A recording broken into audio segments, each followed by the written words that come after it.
make sure you get the dog treats for that fucker. Like, he can hear her and understand her, like she's having a fight with her husband and he's on the other side of the door. Absolutely unhinged behavior, but she was a lovely lady. Mm-hmm. Maybe the dog's the reincarnation of her ex-husband. Hello and welcome to Talk Spooky to Me, the Ghost Story Guys mail show. I'm Brennan Storr. I'm Paul Bestel. And this is our opportunity to hear from you, our audience. Paul Bestel, my friend, how you doing? I'm doing very well. I've been pondering a lot the last couple of days. Oh, interesting. What have you been pondering? I've been pondering why certain mysteries, just people stop talking about them. So I'm going to ask you a question. What do you know about the petrospheres of Costa Rica? Absolutely nothing. So I was rewatching Arthur C. Clarke's Mysterious World over the weekend, rather than indulging in just crap.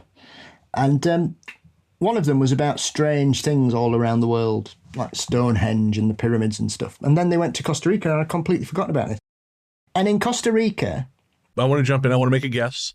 They are spheres made of stone. Correct. Please continue. That's good knowledge of ancient Greek there. I have my moments. And so there are hundreds of these stones of various sizes dotted all over Costa Rica, and nobody really knows what they mean or why they're there or anything. And apparently it was a really big thing 50 years ago, and now nobody seems to talk about them. But, about 10 years ago, they became added to the UNESCO World Heritage List. And so they're all over the place. They are massive, smooth balls of stone that nobody can understand. Firstly, how they got there, what they mean, and also, how did they get them so smooth? Fascinating. It's over 300 I'm seeing here. Yeah, that they've found so far, because they can still keep turning up. And we're still no wiser to understanding their significance 50 years on. But like I say, they keep turning up. Like in plantations, whenever they do building work, they seem to discover them. Some people have nicked them and put them in their gardens. Of course. Which, says a lot. But it's just one of those things. I thought, why does nobody talk about that anymore? Everyone's learning airplane hacks again on TikTok. So there are airport hacks on TikTok. Rocks, who gives a shit? Apparently, if I turn up to an airport 15 minutes before my flight, I can still make it. No, you cannot. My airport hack is to just get booked in and go and chill out for a bit. My airport hack is get booked in and get blotto at the airport bar. I just don't do that. I can't drink if I'm flying. I think we've talked about this. You're not comfortable being drunk in the air. No, I like flying, but I just don't see the point. I'll stick to me Pringles. God, what fancy airline do you fly with? You get free Pringles. Well, sometimes I go Jet 2, not just Ryanair or EasyJet. If I've learned nothing else this last year, Paul, it's that nothing beats a Jet 2 holiday. I do have a quick story to share before we get started. Okay. So last night, I realized that I couldn't go to the pub because I needed to do my laundry. Boo. I know, right? So I grabbed my basket, got into the elevator, and realized that because one of the machines on my floor is broken, and I need to refill my laundry card before I could do what I had to do. So I'm now standing on the elevator with my open laundry basket, and this elderly couple gets on at the next floor. Now, I have a T-shirt. It's the Silver Shamrock Company. It's obviously Halloween 3 reference. 6 more days to Halloween, Halloween, Halloween. Exactly. Yeah, and what's funny is I don't even really like Halloween 3 all that much. I bought it at one of these shifty T-shirt sales that kind of come through here every now and again. They set up in a hotel ballroom. They sell everything for $5. But anyways, it's Silver Shamrock. Fine. I like it. It's comfortable. And this elderly lady, probably late 70s, very sweet. I've seen her and her husband before. She says, "Oh, are you Irish?" And I said, "Well, I'm not really. No. I mean, genetically, whatever. But no, for the sake of the argument, no." And she goes, "Oh, I'm Irish. My father was Irish, so I'm Irish." I said, "Oh, that's great. That's great." So she steps off the elevator at the floor they're getting off at. And I kid you not, man, looks me square in the eye and goes, "Oh, it is the biggest mix-up that you have ever seen. My father, he was orange, and my mother, she was green. And then the fucking door closes, and she's gone. See, I understand that reference. Yeah, I thought you might. Completely. Yeah, that would be a mix-up. Keep that quiet till about 20 years ago. Fucking hell. Both sides would be annoyed. How dare you? How dare you go with someone whose religious book is slightly different? The religious book that neither of us have read. I thought, well, that was worth not going to the pub for, actually. That made my whole night. Yeah. Well, to be fair then, if you hear random screaming at 2 a.m, we'll know who it is. Random screaming? Banshees. Ah, of course. Yes, I hadn't even thought of that. It's London, Ontario, Paul. Random screaming in the night is just the name of the game. This is true. Here it's just foxes. Actually, I do have a weird in the middle of the night story to tell you, but I will save that for some of the chat in between these listener messages. Our courteous and efficient staff is on call 24 hours a day to serve all your supernatural elimination needs. We're ready to believe you. All right, so we're going to start off with some shorts. We got some YouTube and Spotify comments. This first one is Blargle Gorp Jones K4Z on YouTube. Going to hit us with some science. And this is in reference to the conversation Paul and I had about spontaneous human combustion. So Blargle Gorp Jones says, the description of the homeless man burning from the inside out and emitting blue flames made me think of a hydrolysis reaction. This is where a strong catalyst strips the hydrogen atoms off of water molecules, leaving behind oxygen. Both hydrogen and oxygen produce blue flames when combusting. As for an internal ignition source, 2 natural processes come to mind. First, metallic calcium and magnesium both burn in the presence of water because they can strip oxygen off of the water molecules.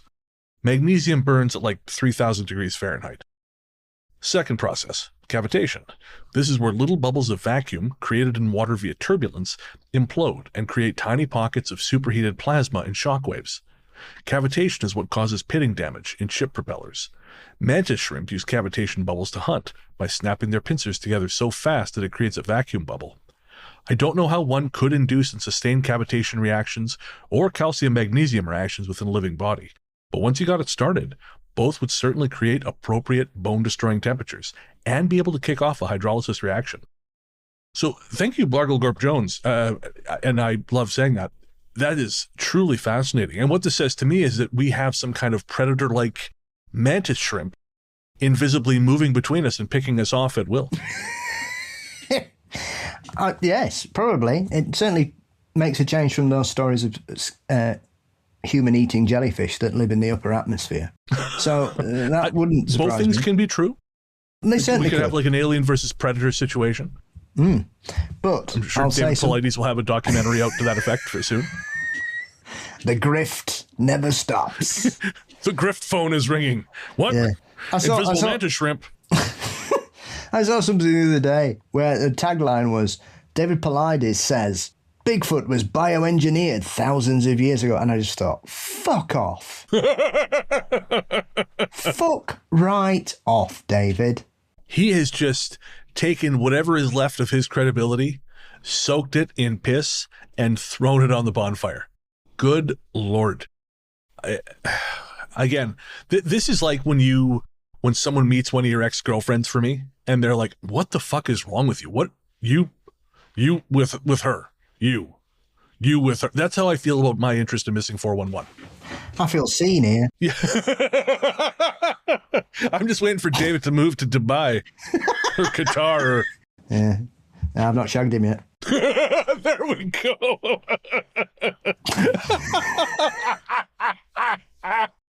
Oh, there's a good fundraiser. Fly Paul to wherever David Paulides is, so David will move to Qatar. I'll take one for the team. Paul Bestel, humanitarian. Hey, desperate times call for desperate measures, my friend. That's it. In our darkest hour, a hero will rise. Yes, 2 of them. Oh, I don't want to hear any more about this. I emphatically would like to remain in the dark about this whole process. Good. Leave them to me, I'll sort them. All right. Finally, some hope in these dark times. But I told you, Soraya got Steph Young onto his show for the 13th anniversary. Yeah. And in the patron bonus, she goes after Pilates. She brings, as the kids say, she has receipts, because I guess Pilates accused her of plagiarism, despite the fact that she had started exploring the drowning deaths first. Yep, he sent all his attack mongs after her. Yeah, and no, it was an interesting interview. I mean, she's been out of the loop for a long time. Not out of the loop, but she hasn't done promo or press or anything like that for a very long time. You'll have to listen to the show, folks, for her reasons why, but she was very polite about it. She was very, very polite about it. I'm actually overselling how hard she went for him, but she effectively said, "No, this is bullshit. I talked about this first, and you sent your as you say, your flying monkeys after me." So really, really interesting stuff. Next up, Yamino Muzi on Spotify says, "Hi guys, I'm a huge indie game fan myself, and I love indie FPS games. Bren, if you're open to suggestions, I would love to send you in the direction of Sulaco. It's my favourite indie FPS by far, and that's saying a lot, because there's some really good ones out there. It's still in early access, but development is making really good progress, and it's got quite a lot going on it already. It can be a bit intense at times, but it's got a lot of good settings, and it's really fun in my opinion." Very cool. Well, thank you, Yamino Mizu. And yeah, I've heard of Sulaco. I when I was looking up these boomer shooters, because of course this is a reference to a joke I made about playing old guy first-person shooters on a previous episode, because I just finished Turbo Overkill. And I'd heard it was good, but the problem with that I have with a lot of these things is that I don't have a computer that can really play games. I do everything for the show. This is all on a laptop that is getting older and older, and likes to make sure I know it by randomly breaking down. So it basically anything I play at the moment is on console. I'm afraid to play any games on this computer just in case it has a heart attack or something. But yeah, I've heard about Cultic and Dust are apparently also very good boomer shooters. But like I said, they have not been ported, which is fair enough because I know it's expensive and can be a pain in the ass to port to consoles. But as soon as I'm able to play it, maybe when I'm back in Victoria, because my desktop there is much sturdier than this rapidly aging collection of microchips upon which my livelihood depends, I might add. Yes. I was kicking myself, man. About 6 months ago, I was going to dip into my line of credit and build a PC because I knew my laptop is kind of at its end, but I didn't have the money. And so I thought, well, I could again, like kind of put it on the tomorrow thing, but I thought, no, I better not. Just in case I need, because that's like the $2 or $3 grand I would spend. That's like rent plus like 2 months of rent and things like this. It just doesn't seem like a wise decision. Well, now with the price of memory, thanks to these AI motherfuckers, the $2,000 or $3,000 I would have spent seems like a fond memory. I'm gonna be blowing guys for microchips if I want to build a computer now.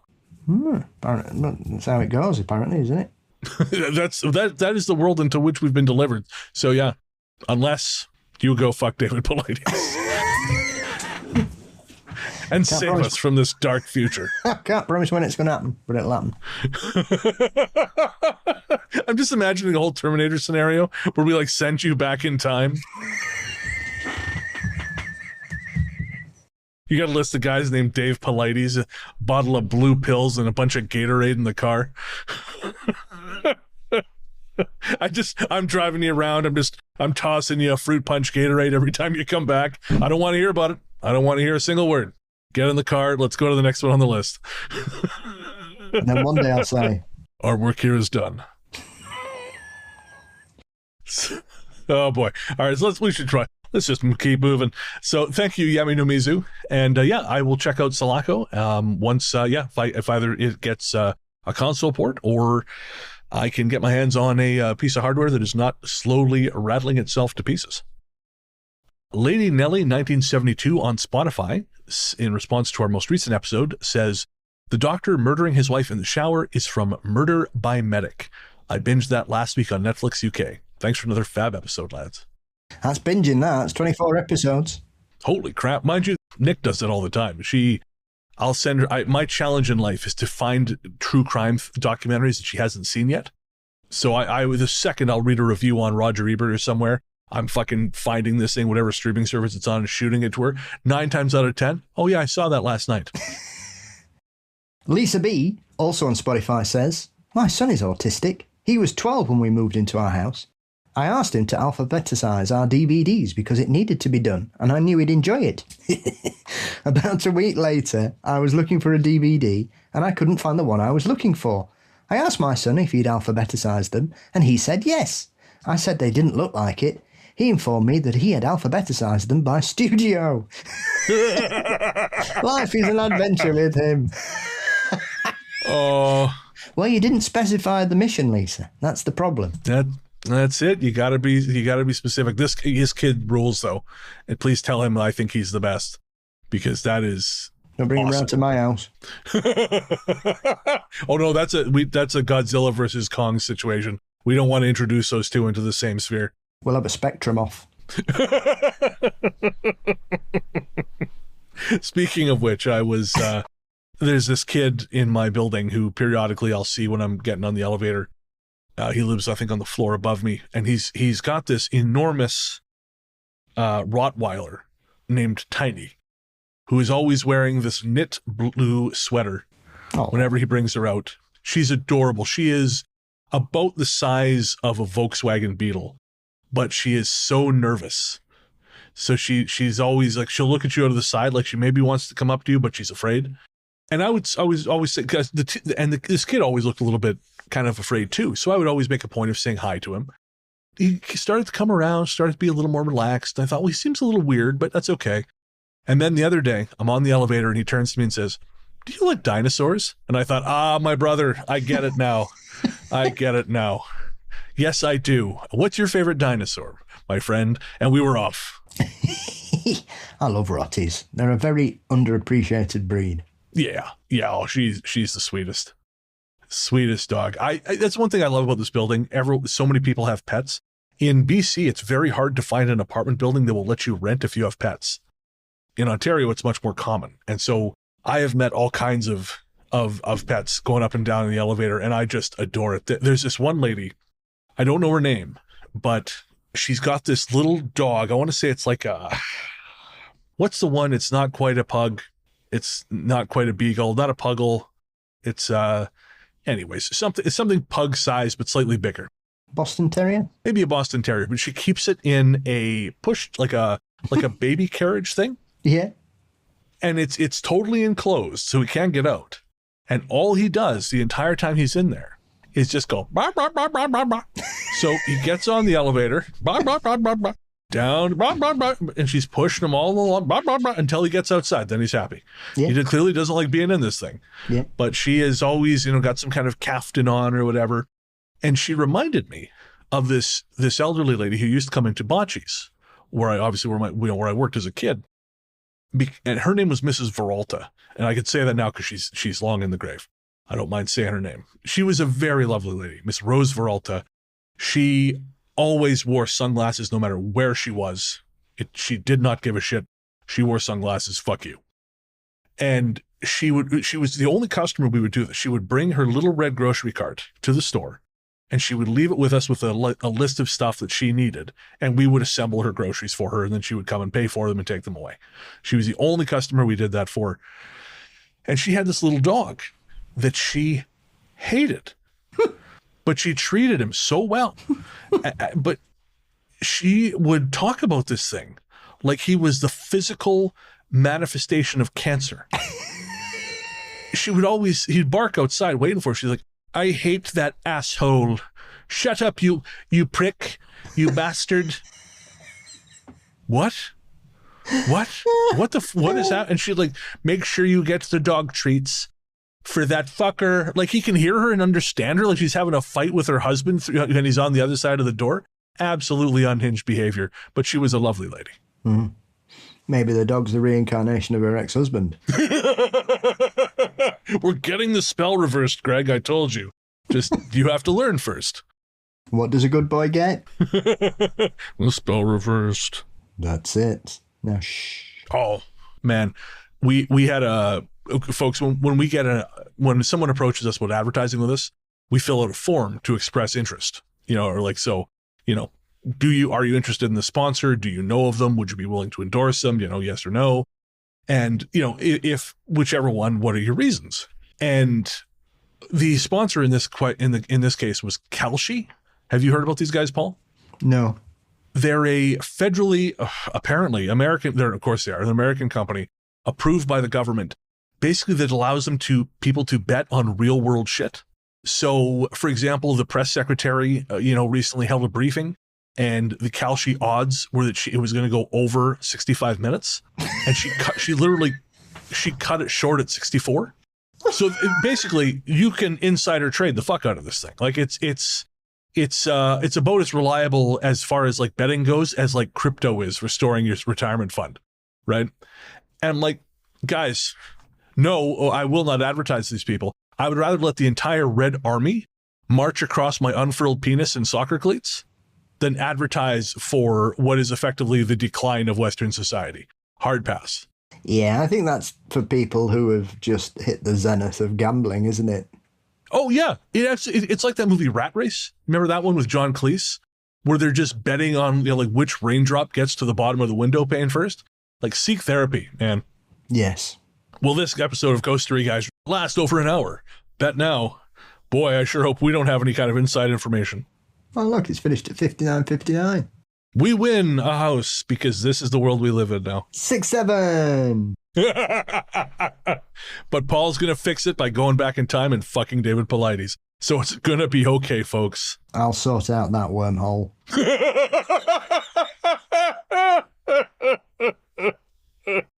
Oh, well, you all sit with that. We are going to take some ketamine, try and forget, and read some ads.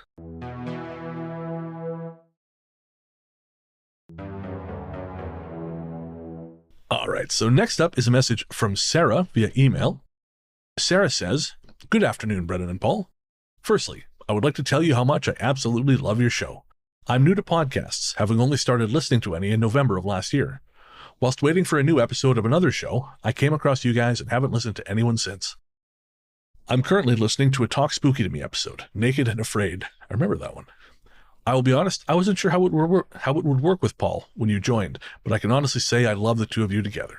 You're so natural, and I've laughed hard listening to your banter at times. In fact, the pair of you have inspired me to begin my own podcast. Still in the planning and pre-production stage, so not ready for sharing yet, but I hope it won't be long. Not a paranormal one, though. There's no way I can compete with you guys. Yeah, you compete with us all you want, Sarah. Thank you also for your mental health honesty. Having been a Shout volunteer for several years, I know how important it is for people, and have myself dealt with my own issues over the years. In fact, just an episode or two ago, Brennan, you mentioned how difficult it is for people to learn to like themselves. You're so right. I cannot tell you how much that resonated with me. It took me turning 50 before I finally realized my own worth and how I am important. I still have those doubts creep in now and again, but on the whole, I am currently in the best headspace I have ever been in. Anyway, that's not my reason for reaching out. I actually wanted Paul's opinion on something. Oh, sure, I see how it goes. I recently visited a haunted hotel in the Northwest. Now, I will be honest with you. Even though I have had over 100 or more personal experiences, I am still very skeptical and can nearly always come up with a logical/rational reason for the experience/vision. So I visited the building expecting to come away telling the friends I went with, "See, told you so." Now, we did have a couple things happen, which can easily be explained.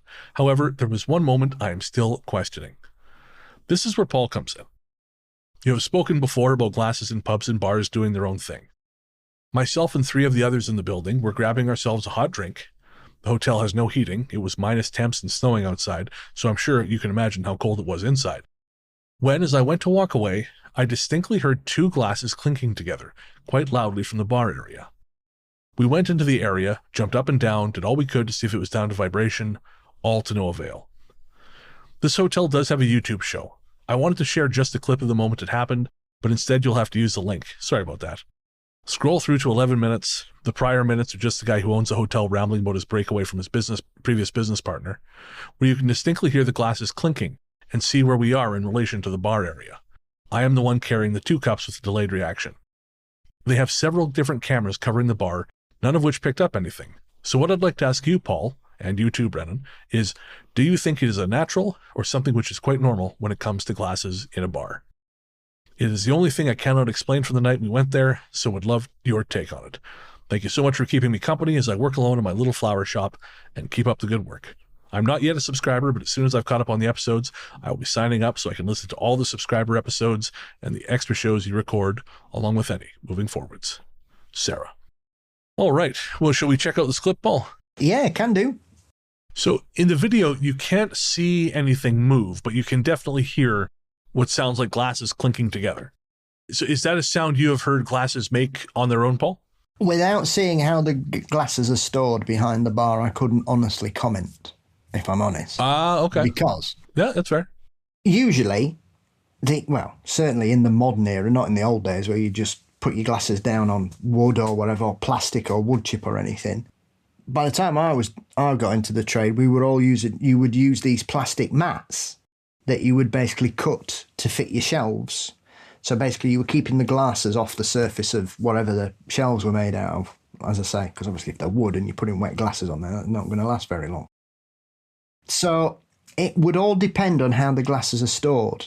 Now, for me, the two things I will always dismiss immediately as paranormal in a pub is a glass sliding on a table, because that happens every day in every pub in the world.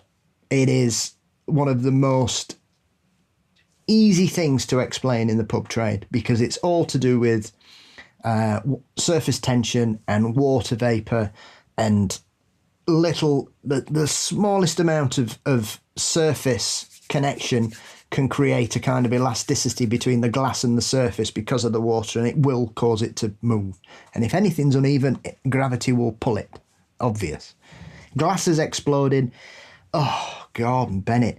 If I had a quid for every time a glass had blown up in a pub, or I was holding a glass, or I was cleaning glasses, you wouldn't be short of a bob or two, I'd say that much. It is so obvious, because at the end of the day, you've got to remember, they get absolutely hammered, these glasses, day in, day out.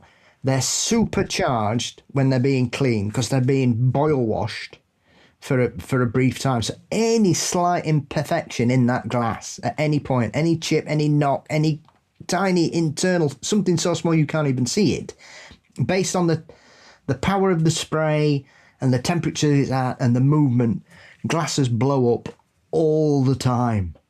Glasses are even designed to blow up in a specific way, so they don't shatter out. They tend to just kind of go. Oh, really? To protect people. That. So usually, when you see a glass explode, you'll always notice it seems to be quite a small explosion. It doesn't go everywhere because they're designed not to blow up like that, because it happens so often. I mean, if you're buying a box of glasses and half of them are blown up in a week, then you've got a dodgy box of glasses. They should last you several months at minimum. But it's just wear and tear. It just happens. And so it's one of those things. When you've got a distinct noise of two glasses chinking together, creating that noise, without seeing how those glasses are stored, I couldn't say. However, that is certainly a different level to the two things I've explained that are often put forward as paranormal pub action. Yeah, this is less easily explicable than that. Yeah, I also know exactly the location. Oh, you do? Yes, and where it is, and the street it's on, and who the ex-business partner was. Really? Mm-hmm. How is it? Is this through paranormal circles or? My auntie had a pub in Chester. I know Chester quite well. Oh, okay. So I'm aware of the. I mean, it's not a secret. You know, you only have to get the address and you can tell exactly where it is. It's the old King's Head in Chester. Oh, okay.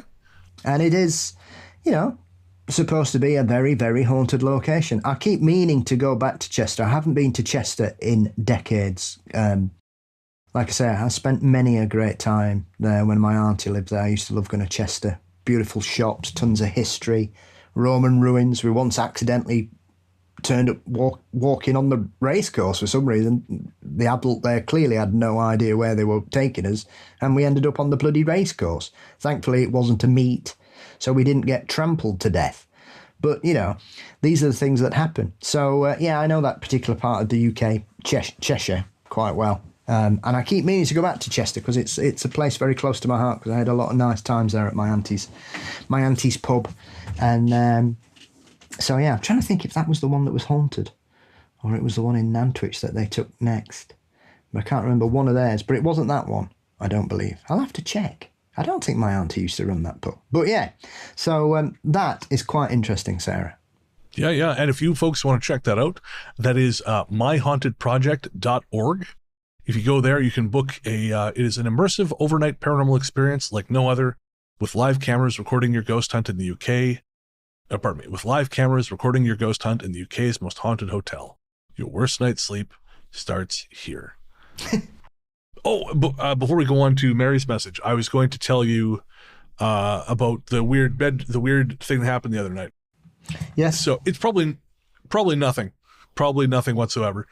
But I woke up on the couch at whatever time as I am wont to do. So got up from the couch, turned off the television, went to climb into bed, and I just about drifted off. I think it was about 4:00 when all of a sudden, I drifted off, and all of a sudden I woke up to a banging sound in the kitchen. And I'm awake. I look at the clock, it's about 4. So I've been like properly asleep in bed for about an hour. And I thought, well, that was probably just, one of the dishes on the dry rack falling over. I'm not going to invest too much time or effort into this. So I started to go back to sleep. But then I heard something that sounded like not just a thing falling, but movement, like clothes moving. And I thought, okay, well, I feel like I need to deal with this. So I get up, I start to turn the flashlight on my phone, when immediately I went to myself, what are you doing? No, this isn't a fucking movie. Every single big light gets turned on. This motherfucker, if that is a ghost, this apartment's going to be so bright that an airplane can land on it. We're not fucking around with this business. And so I go out there and there's nothing. Nothing's fallen over. There's nothing that can explain the noise. It was really odd. And again, it could probably nothing, I don't, because I have a ghost show, I'm a little more inclined to notice weird things, but I thought, it's probably nothing. So again, I climb into bed, but now I'm wide the fuck awake. So about 5:30, I finally fell asleep again. And then I think a couple nights later, I woke up on the couch, and I actually just remembered this. I woke up on the couch and I was laying there, and whatever movie I'd had going was just finishing. So I went to turn it off, and as I did, I could hear breathing. Like it sounded like someone's sleep breathing. Like that sort of like lower, kind of slower, lower breath that people get once they've fallen asleep. And it sounded like it was coming from my fucking bedroom. Yes. So I crept around the corner, and of course there was no one there. But it was just bizarre. And I like, my apartment is pretty well insulated, but every now and again at certain weird angles, you will sometimes hear, I'll hear upstairs coughing, or I'll hear someone running down the hallway, or I'll hear sometimes in my bedroom at a certain angle, I can hear the person upstairs peeing, but only at a certain angle. And I can't hear it from any other place in the apartment, including the bathroom. It's just one of these weird little, things. So it could have just been a quirk of the sound, but it was so odd that I heard someone's breathing, because that's so quiet that you wouldn't think you'd be able to hear it through walls. It must be the White Lady. Or it's David Pilates. He's come from the even further future.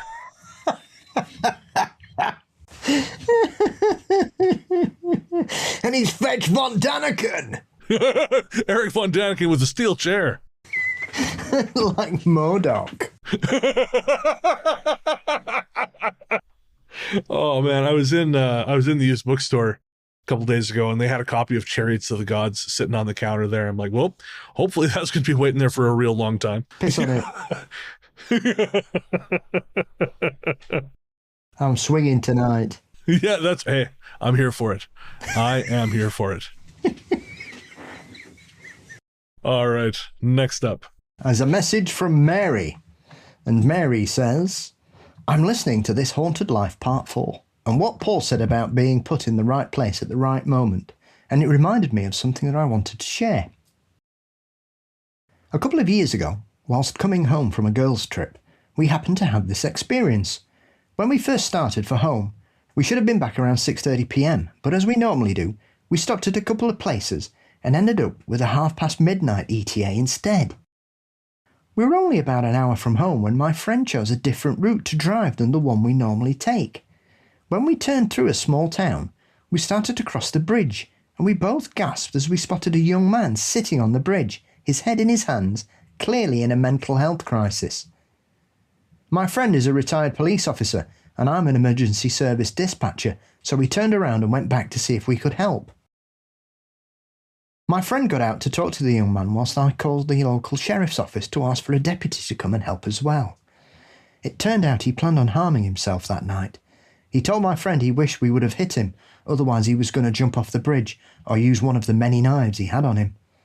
Thankfully, the deputy was able to get him into his squad car and was going to take him to a mental health facility to get him the help he needed. So, as someone said to us, divine intervention definitely was at work that night. Had we not stopped a couple of times on the way home and went the route we did, who knows what would have happened to that young man that night. Thank you for all you and Paul do to promote mental wellness, and for keeping me laughing on my drives to work with your delightfully funny conversations. You truly lighten up my days. Take care, Mary. Proof positive. Yeah, 100%. Exactly the right people for exactly the right moment. I thank you, Mary. Thank you and your friend for all you did. You saved a life. Yeah, that's yeah. To say that's no small thing is wildly underselling it. That is huge. There's a clip doing the rounds on the minute on Instagram of a guy who just pulls up at a railway crossing, and there's a middle-aged guy just stood there next to the track, and the guy straight away clicks, yeah, I know why he's here. And he starts talking to him, and he slowly but surely starts to back away from the railway track and back towards his car. And then it seems that the moment has passed and he regains his senses and he knows where he is and stuff. But you can tell as soon as he starts talking to him, yeah, there's only one reason he's there. I mean, I don't know why it happens. You know, I'm not religious in any shape or form, maybe more than animism or paganism of some description, but it's happened to me, and I know it's happened to other people. Sometimes you do things like Mary says there. They went the way they didn't normally go, and they don't know why. Or they stopped at a couple of places just to catch that time up, because it's so time sensitive that if you'd have got there 30 seconds later, 30 seconds earlier, would he have even been there? Would he have not jumped? So you were not even at the right place. You're there at the right time to intervene and save somebody's life. And that's baffling for me. It just it confounds me that those kinds of situations occur all over the world. And who knows? Maybe there's some kind of harmonic resonance that permeates the atmosphere and attracts certain people or pulls us at certain points of our life to be in a place at a certain time. I don't know, but it's incredible, and I would imagine more people have stories like that. No, I imagine so. And you know, I was thinking, obviously, if this is one of those things, it can be like you sort of attributed to fate. Then you know, why are there so many people who don't get that opportunity, who don't get that sort of last minute reprieve? And I don't know. There's no answer for that. There's no good answer, you know, but I do sometimes wonder if maybe there is just in some cases, there is no combination of factors that can be put together to get them out of there. You know, like there's no one, because everything has to, you know, like everything kind of has to happen according to some kind of natural law. Right. Like, so, you know, in this case, Mary and her friend, they were nearby. So you happen to have, you know, say, because you wonder, maybe the universe tends towards life. Maybe it leans towards life and the preservation of life. So when you're in this situation, you have two people, they're there. So we pull them in that direction, but they still have to make the choices. Because then if you've got people who are like, well, this isn't my problem, I don't want to deal with this, then, you know, you can kind of push them in that way, but you can't make them help. You know, maybe there's just, and it's a horrible thing, but I think we do have to sort of come up with a a model that includes the times when it doesn't work. And I do wonder if there's something to that, something again where, there has to be just the right combination of factors. There has to be someone nearby who can be kind of subtly influenced to be near that person, and then, sort of influenced to help them. But again, ultimately the actual decision to help them is up to them.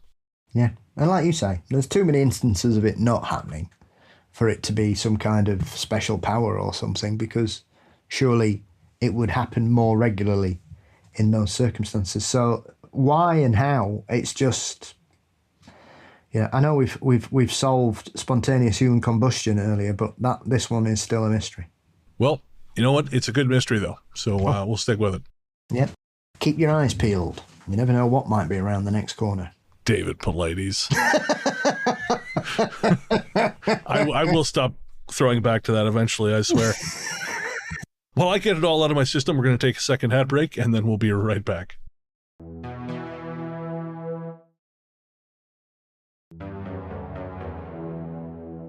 So next up, we have a message from Jeremy in the Discord. That's right, folks. The Ghost Story Guys have a Discord.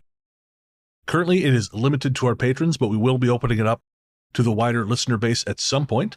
But if you want to get access to the Discord, you can pledge even $1 a month at patreon.com/ghoststoryguys. Again, that's patreon.com/ghoststoryguys, or click the link in the show notes.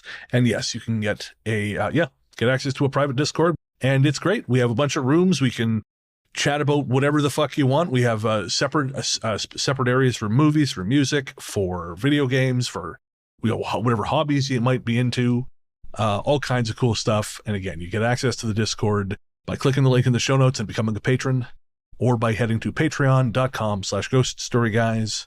Or, you could just be a cheap bastard and wait for the general public release too. That's always an option. But if you want to get in on it at the start, so you look cool, become a patron. That's a true path to credibility and looking cool.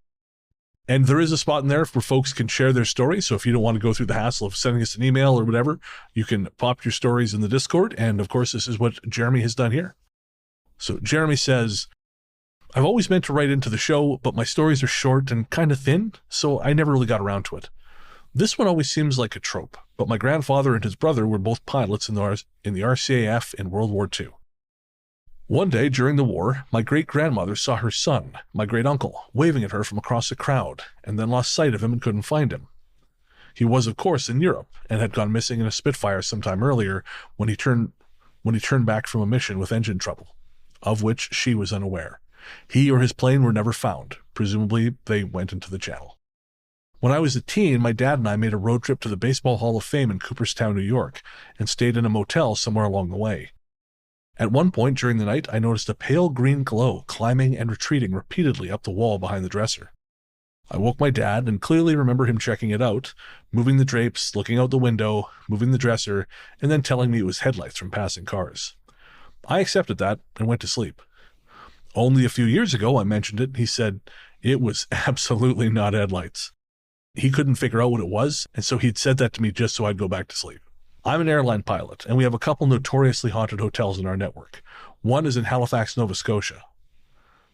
One flight attendant told me a friend of hers was brushing his teeth, looked up from the sink, and saw in the mirror an old man standing behind him. Gone when he turned around. Our hotel in London, England has a whole floor that the flight attendants will not stay on.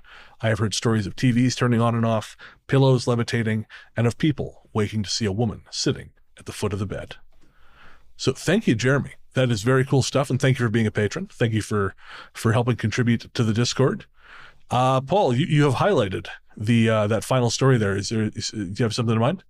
I think I know which hotel that is, but I'm not too sure. But I have heard of a certain hotel that is used by people in the airline industry that is notorious. Oh, really? So what else have you heard? Quite a lot of that, actually. I've had a couple of friends who've worked in the airline industry over the years, and obviously they know I like weird stuff. And one of them told me about there is a certain hotel in London that is used by major airlines that a lot of staff don't like being on a certain floor. Interesting. Man, I love it when they become such a known thing that it just kind of becomes lore at that point. Yeah, like the hotel in Milwaukee. the baseball player stories from there. Right, yeah. The one where they're just, like they won't stay. They'll kind of put, was it, you said they put their rival teams there? Yeah, the Brewers always try and make opposition teams stay there, and some players just book other hotels. That's devious. Yeah, I don't want to say the name because obviously this will then be censored on YouTube, because I got censored on YouTube for mentioning the hotel's name. Which I still find absolutely fucking insane. It's a real fucking place. What a great system we have. Get a strike on YouTube and then have absolutely no one to appeal to except an AI that doesn't understand what you want. But, I mean, there was a lot of everything there going on. You got a classic crisis apparition story. Brilliant. Yeah. I don't think that's a trope at all. I think those kind of stories are amazing, especially if it comes from your grandma. You know? Well, when we were, what was that, the name of the guy? He was an astronomer. You and I were talking about him a couple episodes back. He wrote a bunch of books on the paranormal. You knew him really, you were familiar with his work. I only just found the one book. I forgot his bloody name as well. Yeah, but whatever that guy's name was, he had a shitload of these kind of experiences in his book. There were just a ton of these sort of wartime visitations from people who the witness did not know were dead. Yeah, I think that the problem with this is that one of the most famous stories of crisis apparitions was a hoax. It wasn't true. And I think people don't view them fairly due to that hoax story, which the details escape me, but there's a very famous story of someone claiming to see somebody at a certain time and they were on a ship and da-da-da-da-da. But when you tell the story, it's brilliant. But then when you look at the data, none of the information matches. You know, it's the wrong time. He was already, people knew it wasn't, you know what I mean? The story doesn't stand up to scrutiny, and I think that's one of those that occurs. But, you know, I would imagine there's tons of families that have got a story like that, especially in times of conflict. Oh, yeah. Of seeing people, especially if you're thinking of someone, you know, especially that time of your lives and the time the world was in. I would imagine there'll be stories like that from all countries that were involved in it, regardless of which side of the conflict they were on. Yeah. Well, I mean, it seems like after all these things, we do get these really intense stories of people being, sort of the dead being left behind to kind of puzzle out what has happened to them. I know I've mentioned this before, but not for a while, that one of our longtime listeners, Bob, you know, he spends a lot of time in clinics owing to an illness he has. And he told me that after COVID, he said, I'm seeing tons of people. There's a lot of dead folks who just don't know or understand that they're gone. He said a lot of them, they kind of, because they never believed that they could actually be sick, they can't now believe that they're dead. Which is a terrifying thought, that the pollution of the media landscape could possibly follow us into our next life, or the afterlife. What a great thought that is. Well, I know over the years people have caught EVPs and stuff. The people asking, "Am I dead? Am I dead?" Oh God, I didn't know that. Yeah, it's quite. I mean, EVP, some of it I find quite chilling. I mean, a lot of it's like, what the fuck? That doesn't sound like that. That sounds like blah blah blah. It doesn't sound like Satan has taken me. Doesn't sound like that at all. Or the people that tell you what you should hear. I don't want that. I just want you to play it, and then I will think, oh yeah, I know what it is. It's like when you see a crap impressionist and they tell you they're going to be. Well, surely you should do the impression and I'll know who you're going to be. No? It's not, that's, you know? No. What if Jack Nicholson worked in McDonald's? Nope, just stop. Just, Jesus Christ. What year is this? What is this Frank Caliendo bullshit? Just stop. Good Lord. Howard Cosell. Nope. No one remembers who Howard Cosell is anymore, man. You just got to let it go. Got to let it go. I love a good impression. I actually, weirdly, I had a dream the other night where people were doing celebrity impressions, and I was like, boy, I can't wait to do I don't know what I was going to do. Going to hit him with, hit him with my Brian Blessed, I guess. But I just feel like it's not a thing people do as much anymore because we don't have that. Like, what would a fucking Chapel Roan impression be like? I just don't know, like, what that would sound like. I could wear very little and have things attached to my nipples. That helps. Well, I could have done without that visual, Paul. Well, that's what she wore to the Grammys. Oh, I saw. I have no problem with her dress. I have a problem with you wearing it. Yeah, I can't do that anymore. The image is so strong. I'm too sober for this image, Paul. And we're back. I don't know how much that's going to survive the edit, but Paul and I had some fun in there. That's what we did. Our final message is from Deirdre via the medium of Facebook. I'm just getting a chance to listen to Talk Spooky to Me, episode 69. Yesterday and today are fucking abysmal. I'm a mum of just a 1-year-old, and my husband and I are in public service positions, and I'll leave it at that. And I'm barely holding it together today. I've been feeling like blowing up my life is the only way. I've been feeling we, Americans, are underreacting. However, hearing Brennan's quote from this episode, hope is a powerful emotion, man. I think that's why certain people in positions of power want to keep it from us, because hope is power. And that really struck me. We are being censored. We are being bombarded with absolute lies when the entire world can see the truth. They want us to feel alone. They want us to feel dejected, and like no one else feels like we or I do. They want us to feel broken and completely defeated. But that isn't true. We are the power. We give the power. It's not the other way around. The foreseeable future is going to get even darker. So much darker. However, the only thing keeping me here is my son, and the hope that I will succeed in instilling him humanity, morality, love, kindness, and emotions. Please keep up the great work, guys. I've been with you roughly since early 2018, and I can't remember exactly when you started. You don't know how much you impact people's lives in a positive way. I know that may seem incredibly heavy, but we're all here because we love you guys and the podcast. Thank you. Yes, thank you very, very much. And I agree. I think we've said before, it's dark times in a lot of ways, but the hope is the thing that keeps us going. Hope is the thing they cannot take from us. We have to give it willingly, and they want us to give it. So they try to tell us that everything is hopeless, that it is a matter of settled law. This is all over. They have won, but they have not, and they can go fuck themselves. You cannot crush the human spirit, even though they're trying, and even though, again, they control the media to a large degree. These billionaires, these scumbags. And they want us to think that they're untouchable. And they're not. They're just not. It's like Helm's Deep. All seems lost, and any positive action could seem in certain death. But you've got to hope you can make it through. And they do. So keep hoping. That's it. Yep. Tolkien knew. He knew. Keep hoping. Damn the torpedoes. Love each other. It's the only way out. As long as you keep listening, we're going to keep pumping out shows. We're going to be here talking shit, reading ghost stories, and it's going to take a hell of a lot to stop us.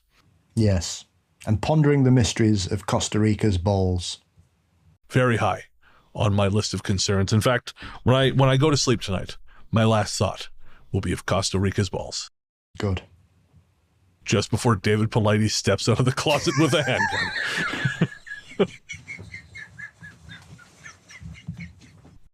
Thanks to everyone who sent in their messages on Facebook, Instagram, via email, via the website, Discord, Reddit. You guys, we fucking love hearing from you. Keep it up. Keep sending the shit in. We love getting messages from you. Again, we're on Reddit as r/Ghost Story Guys podcast. We're on Facebook as the Ghost Story Guys Cabin. We are on Instagram as the Ghost Story Guys. We're on Discord again right now just for patrons, but that will be opening up eventually to the public. But if you want to get in on the action now and meet some extremely cool people, also see pictures of the random thrift shop shit I find, which I've started posting in there. Again, you can get that by signing up to the Patreon. Click the link in the show notes or at patreon.com/ghoststoryguys. Finally, you can email us at ghoststoryguys@gmail.com or send us a message via the website at ghoststoryguys.com. Paul, my friend, where can everyone find you online? You can find Mysteries and Monsters across most social media platforms and podcast sites. Fabulous. I'm largely the truth on Threads, Instagram, Blue Sky, and Letterboxd. You can find my horror fiction show Fear Daily, which I co-write with Brandon Scheck-Snyder, everywhere fine podcasts live. And you can find me reading audiobooks on Audible. And of course, it would hardly be an episode of Talk Spooky without a song. This time around, we are welcoming a returning guest. They are The Silent Era. Woo! Yeah, The Silent Era is back with a remix version of their debut album. The album is called Used and Reused and Abused. It will be out on Friday, February 13th, with all proceeds going to charity. The songs have all been remixed by friends of the band, fellow artists, and their alter egos, as they put in the press release. And they're also going to be hosting a fundraising gig at the Dev in Camden on the same day. So if you are in the Camden area, that is in the UK, not Camden, New Jersey, Friday, February 13th starting at 7 p.m. at the Dev in Camden, the Silent Era, along with Hades Labyrinth, will be fundraising for BRC Gaza Crisis Appeal. You can hear some great tunes, support a great cause. The track that they have sent over for us to share with you is called Vendetta, the North Shore Weed Dealer Remix, which very much sounds like it is perfect for this show. The artist is The Silent Era from their new remix record, Used and Reused and Abused, available Friday, February 13th, with all proceeds going to charity. You can find more from them by clicking the link in the show notes or by searching for The Silent Era wherever you get your tunes. And if you're in the London area, you can check them out on the same night, Friday, February 13th, at the Dev in Camden, starting at 7 p.m. They'll be playing with Hades Labyrinth and other artists to be announced. Thank you so much for listening, folks. We will be back next week with episode 234, but until then, we will leave you with The Silent Era and Vendetta, the North Shore Weed Dealer Remix. Parents have some concerns of some stuff they may have found in your room? Yeah, I believe so. And what would it be? A human head and hand. It's always been a vendetta. It's always been a vendetta. You'll never let go, let go.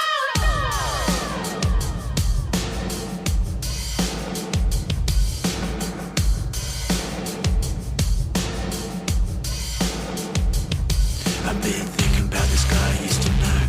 Ronnie James Clifford by law, if you're looking for proof.